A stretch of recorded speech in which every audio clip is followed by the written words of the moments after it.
Seb, man, what's been up since New York Comic Con, man? It's good to see you again. Good to see you too, man. Just a lot of conventions. We did, what have we done? We did C2E2. We did Emerald City Comic Con in Seattle. That was incredible.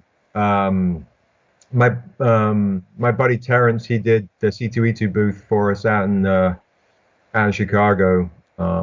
If you saw a beautiful half-naked man, that was Terrence, cosplaying as Dusu, as usual, representing. Terrence is really impressive. If you go to Stranger Comics' Instagram page, scroll down, you'll see pictures of Terrence as Dusu. Now, remind everybody out there in Pete's Basement Land who maybe have not seen the interview that we did at NYCC. Sure. Dusu that's Niobe's original tribe. That's a different series that you were doing. That's right. That's right. So Niobe's storyline kind of spans across a few different comics, and one of which is Dusu, Path of the Ancient. And that is a story of a man with the spirit, I'm going to say this for Terrence, of the Jaguar. Because he's British.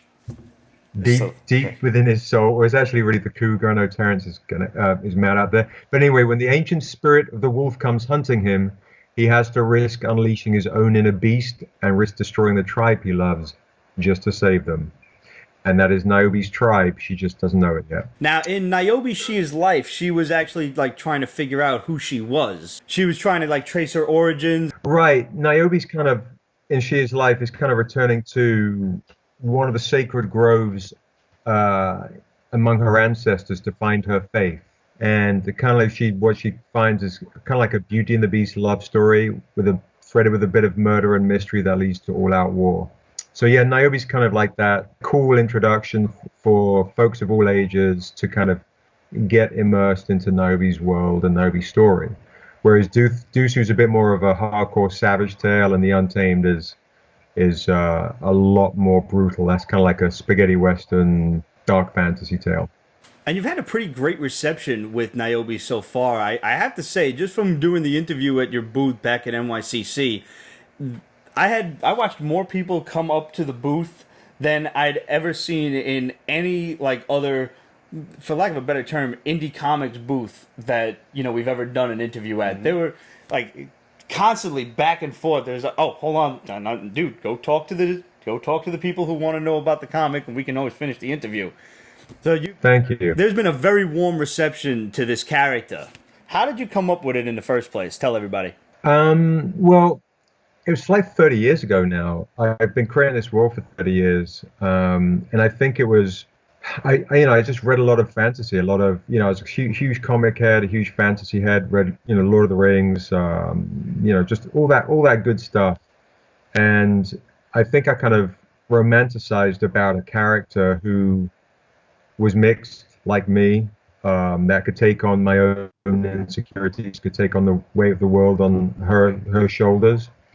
Somebody that could kind of represent everybody, but in a kind of an authentic way, not in a fucking cheeseball way, and as I got older, her story started to develop more and more, and I just carried on playing D&D for many years.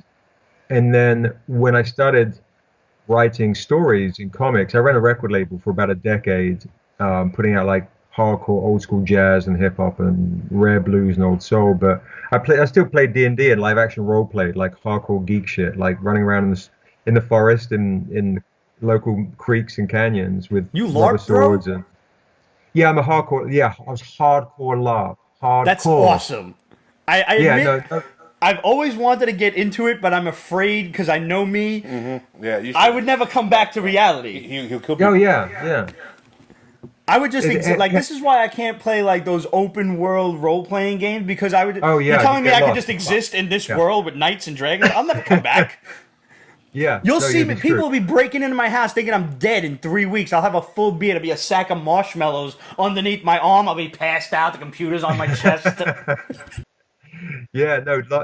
We used to sneak past the ranger station at midnight, and the locals thought we were Satan worshippers, and I was always like, no.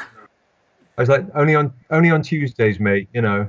Um, and the cops would come, and I had like guns pulled on me a couple of times, and Drop the axe. Drop the yeah, axe. right, exactly. And I would say, look here, my good man, I'm from England. Um, we're reconstructing Hamlet right now. Can't you tell? That's just that orc there's, you know. So yeah, it was. So that's where Niobe comes from. It's just from laughing and then just honestly watching like Kurosawa and Scorsese and Spike Lee and all these great filmmakers, and just feeling like, without sounding like obtuse or whatever, just wanting to create hardcore, moral, conflicting stories in fantasy, not just the obligatory, overbearing Christian tropes. I'm off to save the world, and I can fucking save the world. It's like, who the fuck do you think you are? You know, I wanted to root it in brutal storytelling. You know, so that was the Untamed, and then Niobe span off from the Untamed. She needed to have her own moment, her own story. That was She Is Life. And then the sequel's coming out on May 18th with the Kickstarter for the collection, the whole She Is Life book, as well as She Is Death, when she becomes a savage bounty hunter. So now this is the new story. Niobe, She Is Dead is the you've got a Kickstarter starting up. I believe you said the 18th and running through June 24th. So now this is obvious. This is the sequel to She Is Life and picks Yes. up directly after that one left off. Yeah, it picks up directly after that. So yeah, in She Is Life, it's kind of, we wanted to have Niobe be kind of naive and believe she can change the world through meditation and prayer and love. And in She Is Death, she realizes that there's certain aspects, there's a bit of a lie. And she has a teen angst, rebellious moment. It kind of reflects Amanda's age a little bit too. Now she's 18. It's kind of like, you know, you got to armor up, you got to pick up the swords, that maybe the spiritual shit isn't working. So yeah, she kind of like armors up and becomes, and kind of realizes it's that teen rebellious phase where it's like, I can't do that shit. And in mainstream media doesn't really cover this shit too much, but there are a lot of girls that get abducted, especially girls of color. And so Niobe, the irony is, maybe it's serendipity, maybe it's something that I just needed to be done, but Niobe becomes a badass bounty hunter vigilante. And she gets abducted, and so she realizes there are other girls getting abducted like her that, I guess, frighten old men in power. And so you have that metaphor for young spiritual girls getting abducted, and she becomes a vigilante and bounty hunter, hunting down those sex traffickers and slave traders in She Is Death. It's not. It's actually pretty brutal. So She Is Life is very all ages, and She Is Death is it's a bit more grown up, but tackles some pretty serious issues. I like that in this she kind of represents death for all of these scumbags who are, Yes, obviously trafficking in people and everything, and just the exactly. idea of like, oh, Niobe, she's death. Like she's here, we got to get out of here. Punisher. Yes, Yeah, exactly. she's basically like a female, yeah, female Punisher. Love it. It's funny, a couple of people have actually already seen the image, and some will go, "Oh my God, that's great," and some have gone, "No, don't like it. She is deaf. No, that's not cool." Because I think they want to romanticize about the Niobe that they've experienced in the She Is Life series, and I don't have Marvel's pockets, so I can't keep. I wanted to. I want it to grow. I want folks to see that we can evolve. And then we'll have the follow up to that will be She Is Spirit, where she'll actually combine both elements of what she's learned, the spiritual aspects, the meditation aspects, and the martial aspects. And then we'll have She Is God. It's you know, it's a natural thing for the character to evolve and grow because as you get older, you kind of realize life is shit.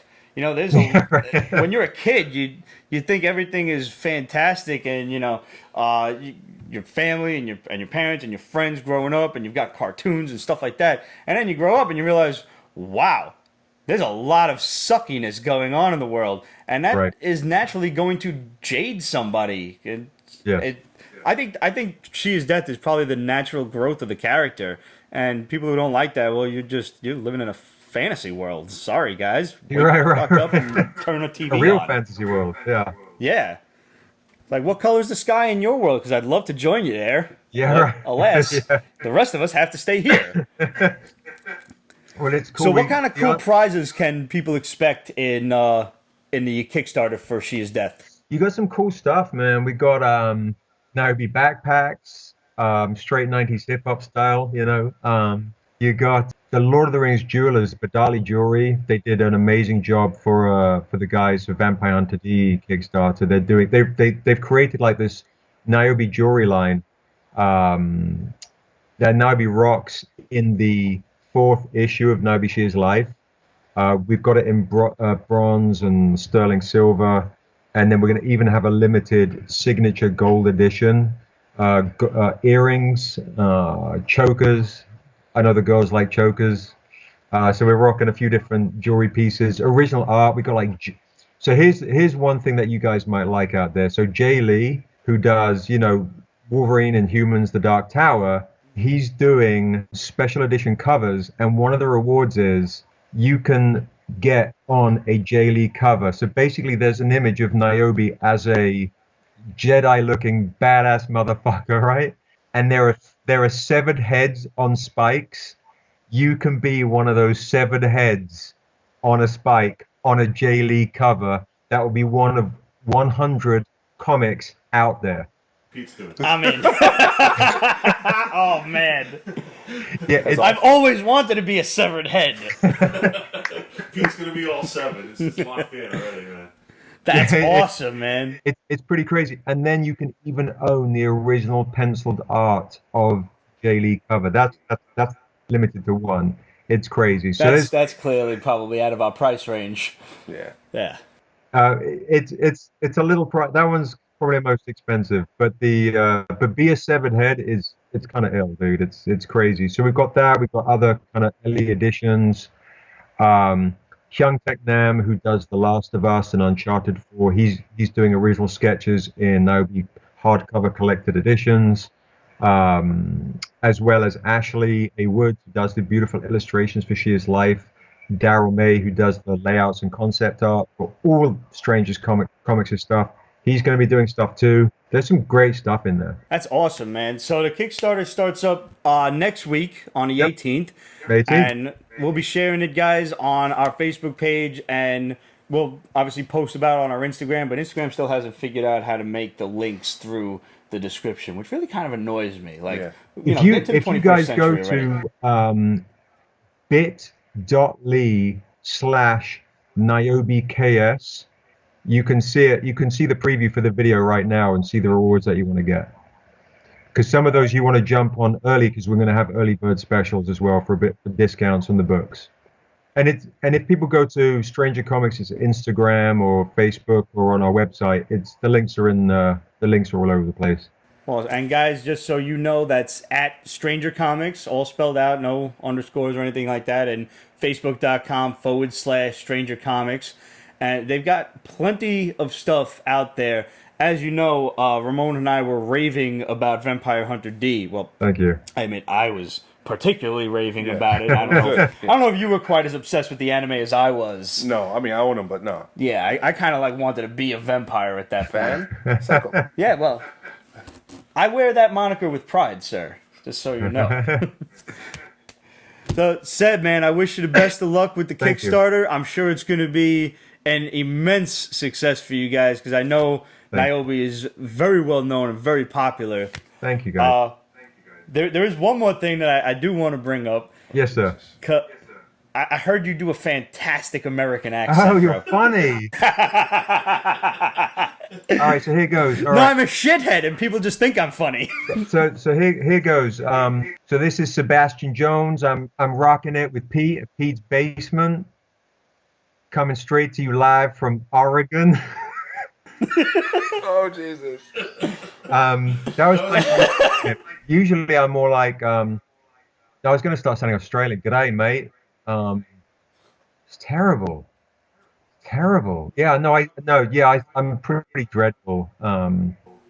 When we're on the spot and when somebody tells us to do a British accent too. Yeah, Oh no. yeah, it's- Pete, come on now.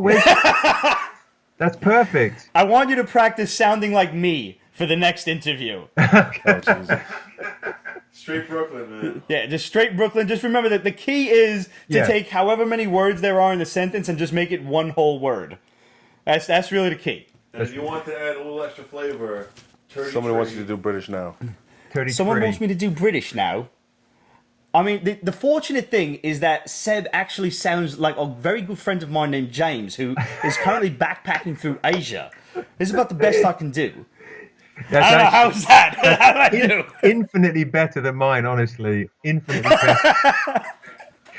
It's funny when people come up to the booth. I sometimes say because we have on the Untamed an artist that does illustrations for Harry Potter covers. He does the interiors for the Untamed, and I say if you can say Harry Potter with an English accent, I'll knock $1 off.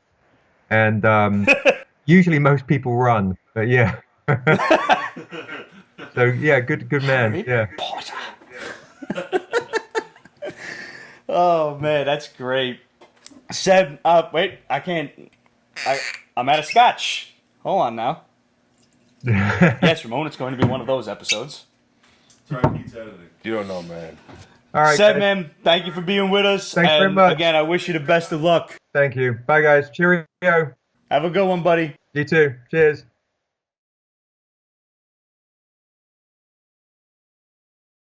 Pete's Basement is copyrighted 2017, Ripped Productions. All rights reserved, so go fuck yourself.